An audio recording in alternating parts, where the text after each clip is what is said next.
quarta-feira, nós teremos aí normalidade aí no abastecimento da Solidária. Panorama 95 apresenta Check-up no rádio. Check-up no rádio, hoje recebendo o médico geriatra Dr. Belísio Neto. Nosso assunto de hoje é os perigos da automedicação em idosos. Dr. Belísio, seja bem-vindo aqui ao nosso Panorama 95, bom dia. Bom dia, Marcos, bom dia, ouvintes, internautas, telespectadores. Uma satisfação mais uma vez poder participar do seu programa. Qual é o risco, por exemplo, do próprio idoso se medicar? Veja bem, Marcos, o paciente idoso, ele tem uma fisiologia, ele tem um funcionamento dos seus órgãos, dos seus sistemas um pouco diferenciado.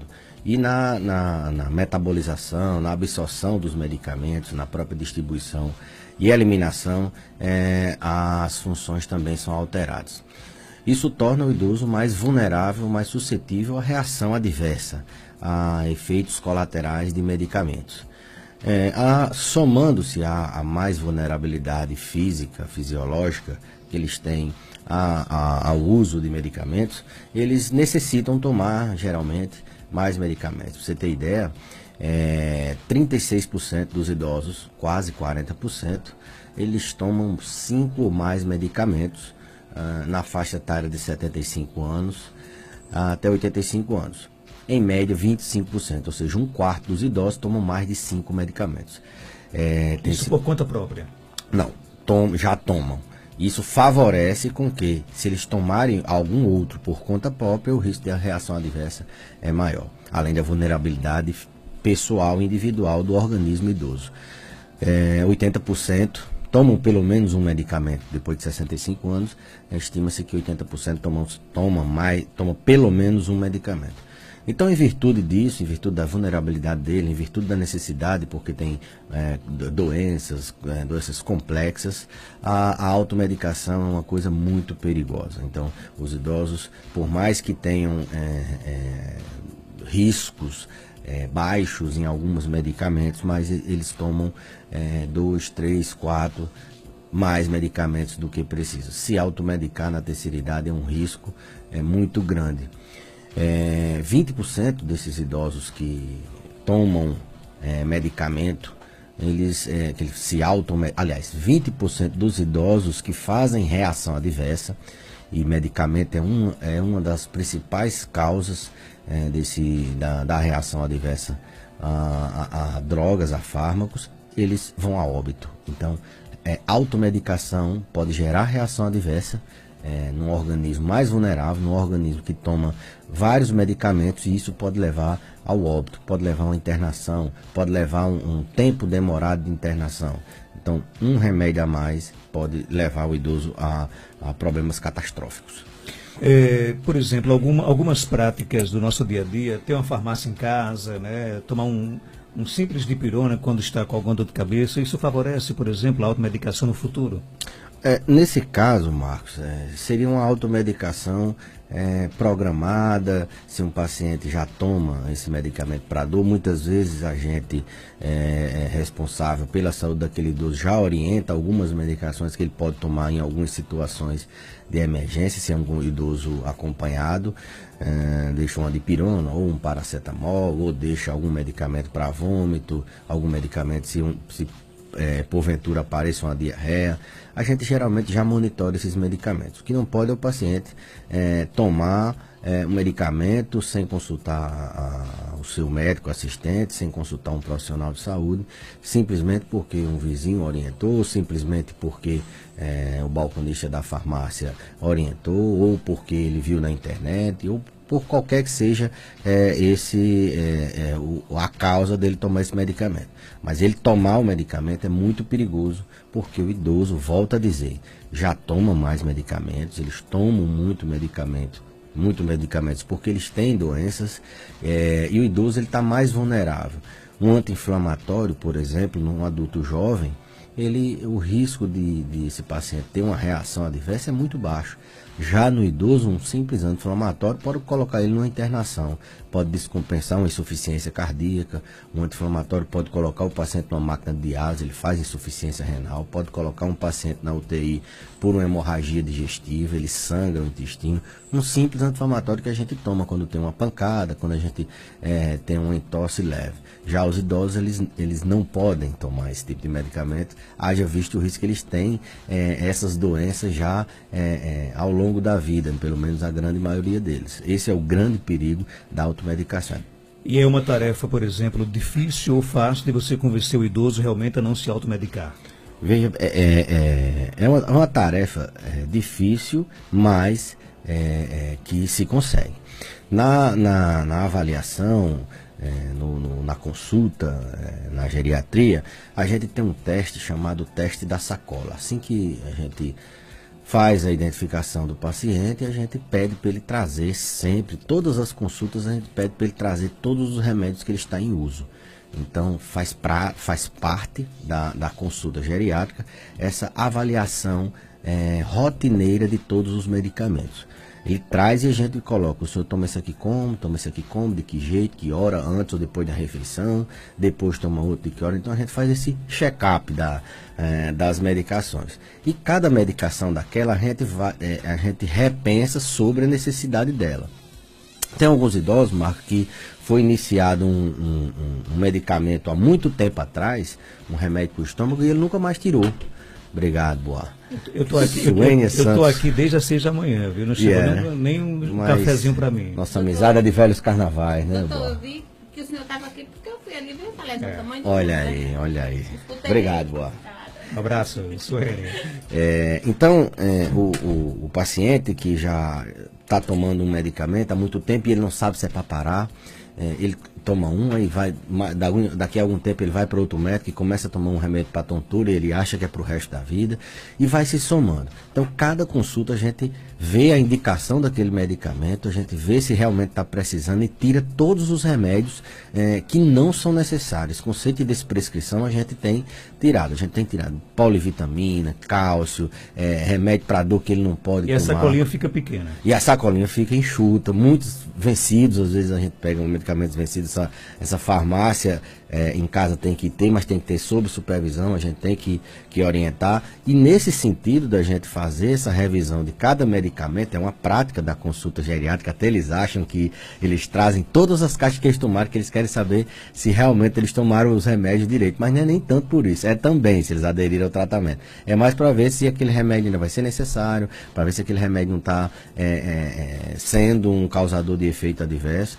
E para a gente, toda consulta, reavaliar os medicamentos. Então, nesse sentido, quando a gente já faz essa supervisão, a gente já começa a deixar o paciente sabendo da importância que ele tem que tomar só os medicamentos necessários, já que ele tem 1, 2, 3 doenças e necessita tomar, para você ter ideia, 25% deles, a cada 10, 2,5, 3, toma mais de 5 medicamentos prescritos, né? Então, não, vou começar só mais uma vitamina, se era 5, vai para 6, vou começar só mais um cálcio, vai para 7, vou começar mais um remédio aqui que minha amiga toma, um remédio natural para dormir, vai para 8, vou começar aqui um que diz que é anti-envelhecimento, que eu não vou mais envelhecer, aí vai para 9, daqui a pouco chega a 10. Isso atrapalha, tanto porque aumenta o risco desses medicamentos darem algum efeito, e 20% desses efeitos são letais, levam o paciente a óbito em 20% das vezes, e pode atrapalhar o funcionamento dos próprios outros medicamentos. Pode diminuir a ação de um, pode aumentar, pode causar diversos efeitos. Então, tem muito cuidado. Agora, esse teste da sacolinha, no caso, tem que ser feita com uma orientação médica ou na própria casa a gente pode fazer? O teste da sacola é na consulta. Lá eu estou conversando com o paciente e ele coloca lá, a gente tem esse nome sacola, mas pode ser ele trazer as caixinhas, trazer os medicamentos que estão em uso. Então esse teste a gente faz na consulta, uma das primeiras coisas. Vamos lá, antes mesmo dele dizer o motivo da consulta. O senhor está tomando quais medicamentos? E aí ele diz. Depois disso a gente começa a fazer a consulta. E no final a gente volta para os medicamentos que ele vai necessitar tomar, que ele vai continuar, ou que ele vai, algum novo vai acrescentar, ou vai tirar, ou vai descontinuar algum. Ok, aprendemos hoje aqui no nosso programa que a automedicação faz mal, inclusive para a pessoa idosa, né? Pode fazer mal, pode levar o idoso ao hospital, pode levar o idoso a óbito. Medicamentos que a gente tem como medicamentos que não levam inocentes, medicamentos que são vendidos sem prescrição médica, eles podem, no indivíduo idoso que tem todo um funcionamento diferente e é mais vulnerável a qualquer agente, a qualquer fármaco novo, pode gerar consequências deletérias. Tem uma pergunta aqui do nosso ouvinte, ele quer saber se Dr. Belizzo atende jovens de 22 anos de idade. Olha, a nossa especialidade é idoso, né? De atender, eu tenho alguns pacientes que são filhos dos meus pacientes, que são netos dos meus pacientes, pela confiança que eles têm, a gente atende. Não é a nossa especialidade, eu também sou clínico. Eu faço a preceptoria da residência de clínica médica lá na escola, eu sou o coordenador dela, então a gente tem muita vivência em clínica médica, lógico. Mas não é o nossa expertise, pacientes mais jovens, mas que a gente atendeu muito, a gente trabalhou em saúde básica, a gente atende. Tem uma pergunta aqui no nosso WhatsApp, né? Bom dia, Marcos Jantes. Pergunta do Dr. Belizzo o seguinte: meu pai colocou um plano. Olha, essa aqui é para o Dr. Márcio Leonardo, mas tem uma pergunta aqui para nosso ouvinte, né? Com relação a esse jovem de 22 anos, ele foi diagnosticado com ansiedade. Então, o que você orienta aí no caso? Oriento ele procurar, para que não.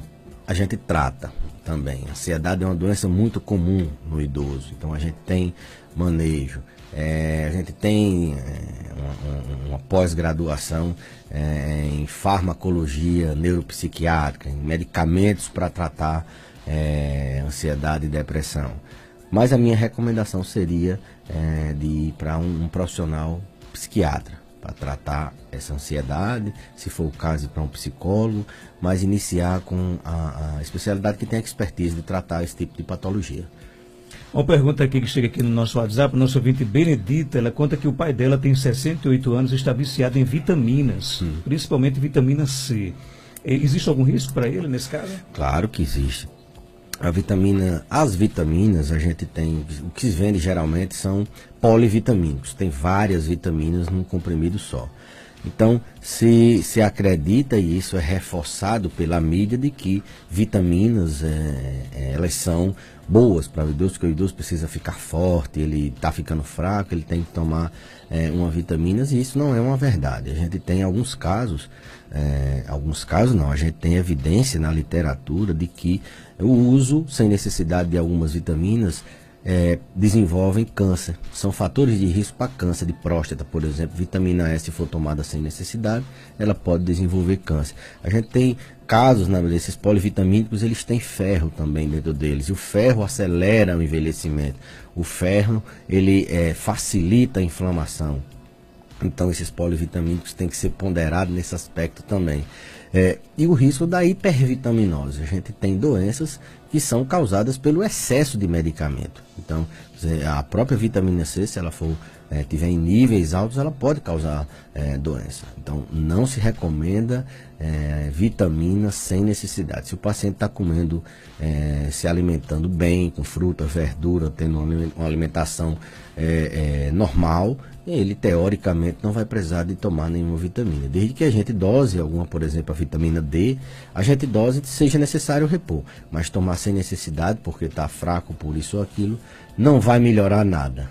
A nossa ouvinte aqui não coloca o nome do remédio, mas conta que a mãe dela toma um medicamento há muitos anos. Foi passado por um profissional médico uma vez na vida, deu certo e ela acaba, por exemplo, continuando a usar esse medicamento. Existe algum risco nessa continuidade?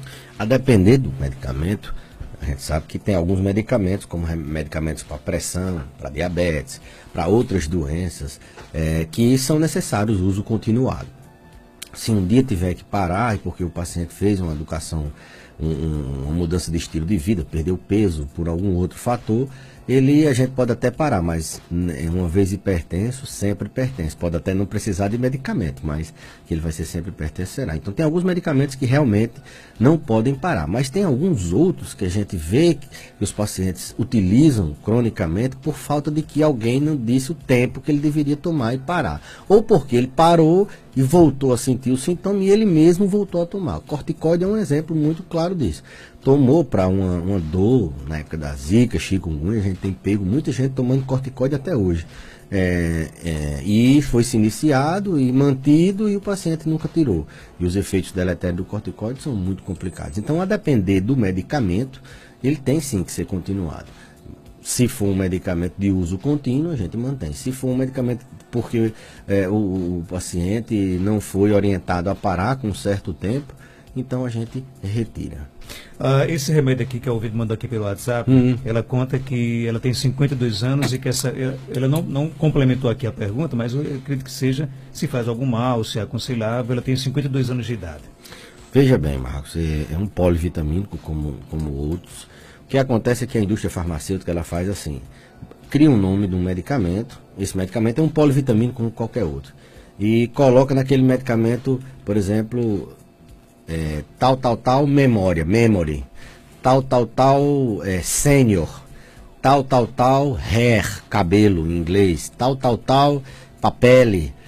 Só que esse medicamento, ele é um polivitamínico como qualquer outro. Então, faz o mesmo efeito para todos esses, então é um polivitamínico como qualquer outro.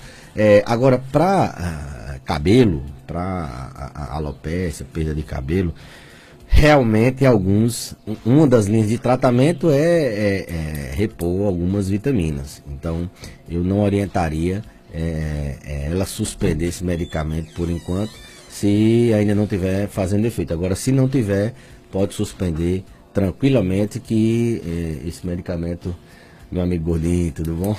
Ele pode suspender tudo tranquilamente que não vai ter problema de abstinência, não vai ter problema nenhum de parada da medicação. Ok, tem pergunta aqui no nosso WhatsApp, 988775550, vamos ouvir.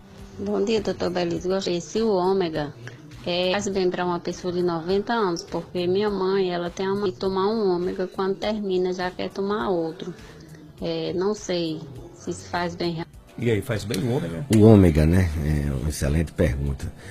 O ômega 3, 6 e 9, eles foram utilizados há bem pouco tempo, estava nas diretrizes da cardiologia para a prevenção de doença cardiovascular ou como adjuvante do tratamento de dislipidemias, de doenças associadas a altos níveis de colesterol.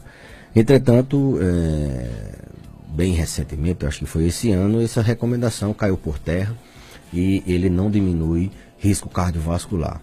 O ômega 3 ele tem benefício de suplementar, por exemplo, algumas vitaminas, vitamina D, por exemplo, ele favorece a suplementação, já que é o óleo de peixe extraído de peixes do mar, e esse óleo de peixe ele tem algumas substâncias que a gente aqui na nossa dieta possa ter carência, a gente não tem essa necessidade. Mas, via de regra, quem não tem doença não necessita tomar. A gente pode até, como forma preventiva, utilizar em algumas situações. Se você não tem nenhuma doença, ele faz atividade física, ele é bem ativo, e não tem alergia, não tem contraindicação, a gente pode utilizar como uma forma de prevenção. Mas quem já tem doença, e eu acho que você tem 90 anos e ainda quer tomar um ômega, porque na propaganda diz que é bom para os ossos, é bom para o coração, é bom para a pele, é bom para tudo isso, a princípio aqui pelo rádio a gente não recomenda, se não existe essa indicação. Doutor Belísio, obrigado pela sua participação. A ouvinte aqui anterior àquele medicamento que eu lhe mostrei quer saber se pode tomar, então nesse caso pode. Não posso dizer que ela pode, porque assim, pelo rádio não tenho como. Existe o conselho. Mas é um polivitamínico igual a qualquer outro. Igual a qualquer outro. Não recomendado por mim. Mas Você não está recomendando? não, então? não recomendo não. Recomendo ela procurar um profissional para ver se realmente aquela queda de cabelo é por déficit de vitamina, que existe queda de cabelo, perda de cabelo por diversas outras causas, até o estresse pode estar causando. E se for por estresse, esse polivitamínico aí não vai resolver. Obrigado pela sua participação. Eu que agradeço, Marcos, e até a próxima terça-feira, se Deus quiser.